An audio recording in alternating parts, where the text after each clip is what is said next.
कही कि जो संविधान ने ये लिखा कि इस देश का नागरिक, प्रत्येक नागरिक कैसे रहेगा, इस देश का प्रत्येक नागरिक कैसे जिएगा, कैसे खाएगा, कैसे कमाएगा, कैसे घर बनाएगा, सबको समान अधिकार दिया गया। उसके साथ साथ आपको नागरिक कर्तव्य दिए गए। आपको ये बताया गया कि आपकी आजादी वहीं तक सीमित है जहां तक दूसरे की आजादी आपसे प्रभावित नहीं होती। आप वहीं तक आजाद हैं जहां किसी दूसरे को कोई दिक्कत परेशानी ना हो। और उसके साथ साथ आपको यह भी बताया गया कि जिन चीजों का निर्माण आप नहीं करते हैं, उन चीजों का जो आप लेने का काम करते हैं, उसको कैसे आगे भविष्य में बढ़ाना है, उसको संजो के रखना है। मैं सुबेरे से लगातार 4-5 कार्यक्रमों में आ रहा हूं और मैंने प्रण लिया है कि आज हम इसी पे बात करेंगे। और हमारे छोटे मोटे मुन्ने बच्चे हमारे बैठे हैं, हमारी बहनें जो बड़ी क्लासेस में पढ़ती हैं, इधर गांव के हमारे लोग बैठे हैं, इधर हमको लगता है कि जो टीचर्स लोग बैठे हैं, हमारे गायक हैं, बुजुर्ग हैं, नौजवान हैं, यानी पूर्व की पीढ़ी और आने वाली वर्तमान की पीढ़ी और वर्तमान की पीढ़ी, तीनों पीढ़ियां बैठी हैं। मैं छोटा सा निवेदन आज के अवसर पे आप सभी से मैं करूंगा कि देखिए, हम सभी एक छोटी सी जो चीज है सांस लेना, बहुत छोटी चीज है लेकिन बहुत बड़ी बात है। अगर किसी की सांस रुक जाए तो क्या होगा जानते हैं सब लोग ना? क्या होगा? दुनिया छूट जाएगा। तो इसमें से कितने लोग ऐसे हैं जो सांस नहीं लेते? अगर हाथ उठाइए तो कौन है? कोई है बिना सांस लेने वाला? अच्छा, एक आध लोग हैं, ठीक है, आप लोगों का भी स्वागत है इसमें। तो सारे लोग सांस लेते हैं, तो सांस जो लेते हैं वो ऑक्सीजन कहां से मिलती है? जोर से बोलिए। पेड़ पौधों से।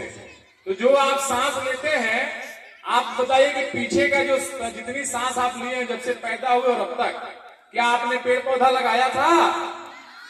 नहीं लगाए थे। तो आगे जो लेंगे उसके लिए लगाया है? नहीं लगाए हैं।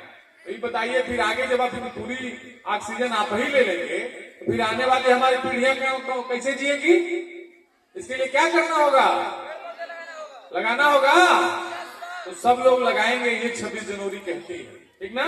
ये 26 जनवरी कहती है। हम सड़क पे चलते हैं, सड़क पे किधर चलना है, कहां चलना है, कैसे चलना है, अगर कोई दुर्घटना हो गई तो उसकी कैसे मदद करनी है, ये 26 जनवरी कहती है, ठीक ना? इसलिए मैं बहुत ज्यादा भाषण का कोई विषय नहीं है। वो समय दूसरा था जब इस देश को बलिदानियों की जरूरत थी, जान देने की जरूरत थी, गोली बम चलाने की जरूरत थी। लेकिन आज मुझे लगता है कि आज सिर्फ संविधान द्वारा दिए गए कर्तव्यों का, नैतिक मूल्यों का अगर हम सभी पालन कर लें, अपने आस पास अगल बगल अपने रहने वाले लोगों को कैसे रहना है, उनका सम्मान कैसे करना है, ये सारी बातों का हम सभी ध्यान दे लेंगे तो हमें लगता है कि हम सभी अपने संविधान के प्रति निष्ठा और ईमानदारी पूर्वक रहने का जो कर्तव्य है हम सभी निर्वहन कर लेंगे। इन्हीं सारी बातों के साथ पुनः एक बार आप सभी को मैं 26 जनवरी गणतंत्र दिवस की ढेर सारी शुभकामनाएं देते हुए मैं विद्यालय परिवार की तरफ से, आप सभी को अपने उत्तर प्रदेश सरकार की तरफ से, भारतीय जनता पार्टी की तरफ से मैं ढेर सारी शुभकामनाएं देते हुए अपनी बातों को देता हूं यही विराम। बोले जय जय श्री राम। और एक बात जो हमारे मैनेजर साहब यहाँ के बारे में कुछ कह रहे थे, थैंचा पुल के बारे में, हम सुन नहीं पाए कि आप क्या चाहते हैं। पुल के बारे में कुछ कहें आप। पुलवा क्या कहें, हम सुन नहीं पाए, आवाज नहीं साफ। ये कह रहे थे कि इसके लिए जो है जो समाज है इधर का, हाँ, हम लोग जो है बहुत आभारी हैं आपके, उससे अच्छा कुछ हो जाए इसके लिए आप कोशिश करिए। मैंने उससे अच्छा क्या चाहते हैं? पक्का पुल बन जाए चाहते हैं। पक्का पुल। चलिए हम एक बार और बात तो आपको कह दें, थोड़ा सा मैं अपना भाषण समाप्त कर चुका हूं लेकिन मेरी बात मैंने ऐसा की बात हमारे कान तक नहीं पहुंची थी। ये जो पुल है भैया, जब मैं आया था एक बार विश्राम बाबू लेके आए थे हमको और यहाँ के प्रधान जी जो खैचा के थे वो भी हमको लाए थे। तो एक बार जब मैं यहाँ गया तो मेरे दिमाग में आया था ये खैचा चट्टी है, ये गाजीपुर और बलिया और मऊ 3 जिलों को जोड़ने की चट्टी है। और मैंने देखा था और मैं बता के जा रहा हूं, फिर मैं कह रहा हूं आज गणतंत्र दिवस के अवसर पे कि आने वाले समय में मऊ जैसी बाजारें खैचा चट्टी पे होंगी। ये मेरा दावा है, मैं कह रहा हूं, लिख के नोट कर लीजिए आप।